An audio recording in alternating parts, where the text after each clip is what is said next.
Okey, ni pedal nak buka. Dia kunci sohiang lah. Okey, sampai kenting sini buka pedal lock. So sekarang kita buka dulu. Okey, so sekarang kita buka. Kita pakai kita punya special tools. Buka ni pedal lock.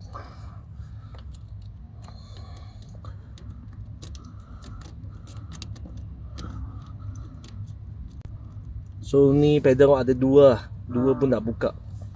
2 hours later. Okey. Lepas so pakai special tools buka, kita pusing, done. Siap. Bos.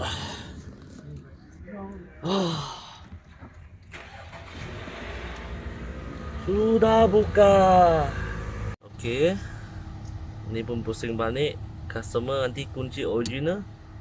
Okey, pusing balik pun boleh buka. So ni pedal lock nak buka dua punya.